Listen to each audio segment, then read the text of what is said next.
Hello, my name is Jill Kowalchuk. I'm the director of CanSSOC, and today we're going to do a little bit of a question and answer with our newest member of the CanSSOC team, Elena Carroll. Elena Carroll joins us from with a wide range of extensive information security background, but her most recent role was as the director of Fusion Threat Intelligence from CIBC Bank. Welcome, Elena. Thank you. It's great to be here. Yeah, I'm excited. So we're going to just spend a couple of minutes and do a few quick questions to get to know you and help the community get to know you as well. So we'll dive right into it. You come from the banking industry, from the financial services industry. So what do you think we in the higher education sector can learn about cyber threat intelligence sharing from your experience? So that's a great question. I think financial institutions have been really good at threat intelligence sharing amongst each other for a very long time. There's a lot of ways to do this, from trusted relationships to actual partnership groups, ISACs. And I think it's become kind of part of a threat intelligence program, that successful intelligence sharing. And it really has to be two-way. It's not really considered a good relationship or a good intelligence sharing opportunity if you're not giving as much as you're receiving. And I think that's key. So to me, this is something that can definitely be done across the board, in all kinds of industries. Really the idea is to elevate the security posture of the industry as a whole and not see it as a competitive advantage between each other. Oh, I think that's a great answer. And I'll definitely say, as we ended 2021, it was a pretty interesting year. And what we really started to see was the importance of that two-way sharing and the value that the institutions in Canada could get, not only from CanSSOC sharing out threat intelligence, but the institutions sharing with themselves. So I'm definitely excited to do that. And I think I'm really excited as well about the opportunity to potentially share across industries in that trusted relationship as well. So maybe the higher education with the financial sector. So that'll be great. So what do you think some of the best ways for cybersecurity teams to stay ahead of the curve and proactively avoid and prevent cyber threats? So to me, this is really kind of a two-part effort. So number one is kind of making sure that your controls are as solid as possible. I mean, it's obviously easier said than done very often, but making sure that you're as secure as possible. This is a bit of a cliche, but making sure that you're as patched and you're as up to date on your patching as you could be. Making sure that you know where all your assets are, where all your data is, and you have your users that are well educated about some security pitfalls, and maybe you test them quite often. But I think the second part to this, and this is almost more important to me, is making sure that you're aware of the threat landscape and you can see where things are going. So for example, let's take ransomware, obviously an emergent issue, one that we're all very familiar of within security. But with that, we can see kind of trends and maybe where they're going with their attack patterns. We can almost start mapping it out into the future to say, okay, they're using these techniques now, but in the future, they will probably do this, or they will likely go in this direction based on certain indicators that we can kind of glean from their activities or threat landscape in general.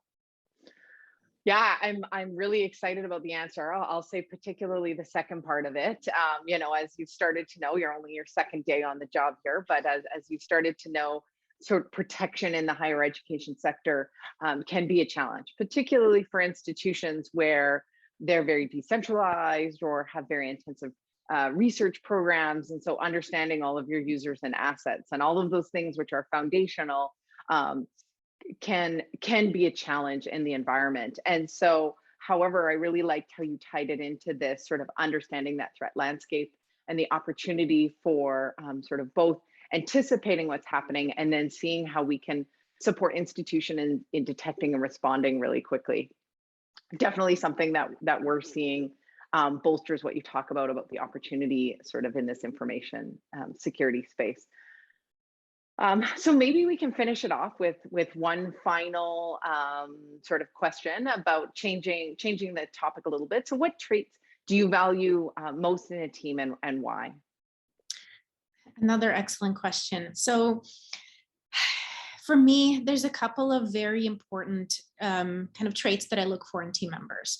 And as I've kind of gone through my career, as I've built programs, I see a couple that are really, really important. And it's not really the technical piece, because I think the technical people can usually learn or at least pick up kind of as much as they need on the role. But for me, it's really that flexibility and being able to adjust to something happening in real time. I think this is especially crucial as we build a program. Things will change. We'll have to kind of pivot. Things might not work. We have to adapt. So to me, it's really important that somebody's able to do that and kind of see almost into the future or see potential for changes or possibilities and ways that we can improve as we go. The other one really is effective communication, because I think there's so many people still that are in critical roles that might not understand full technology implications of certain threats or certain issues. So I think, to me, being able to express it or explain it in a way that someone who is even non-technical might understand, maybe a business leader or somebody who is an executive who maybe doesn't have that technical background, to really take that and almost explain it like I'm 5 or you're talking to your grandparents next door, or your elderly neighbor. So I think, to me, this is really important. It's almost being able to explain the technical in very non-technical terms. Well, I think that's a great suggestion, and the other one, when you were giving the first part of your answer, the word that popped into my mind was ambiguity. Being able to live with sort of this ambiguous world of, tell me what I need to do. I'm like, well, I'll tell you what you need to do right now, but in 5 minutes it might change, or in 10, or next week it might change, and so definitely see that sort of flexibility or being able to handle ambiguity is a key part of that role, and obviously on the communication side. Do you have any experience in your past role sort of building on that a little bit, or building in your past teams when you talk about communications and this flexibility? How did you go out there and build your team that way, or find people that supported that? Is there any tools or tips or techniques anyone might be able to give? I mean, recruiting and retraining staff is obviously the thing for everybody in this space these days. So any advice or guidance you can build on any of those? I think it's easier when you're hiring a team from scratch, because you can really target some interview questions to maybe look for people who are more able to kind of pivot and be a little bit more flexible. Sometimes if you're starting with an existing team, it's all about encouragement and just making sure that they feel supported, and that they also feel supported to make mistakes, because that's also part of it, right? You can't really get to that next level without trying a few things. You're going to break some eggs, and that's okay. And being comfortable that sometimes you might think you've come up with this brilliant product, this amazing idea, but then we have to change it in a month, and that's okay, because we're improving and we're getting to the next level. So that's a good one. It's definitely something we like to encourage our team, as well as sort of the institutions and universities that we work with. On the CanSSOC side, we're constantly trying to listen to what the gaps and needs and challenges are, try different things out, and then get feedback. So if we decide to, or not decide, but if the feedback is this isn't of value, we'll throw it in the garbage tomorrow and try something new the next day. Or ideally, hopefully, and in mostly the case, tweak it a little bit so that we can really make it work for what our sector needs.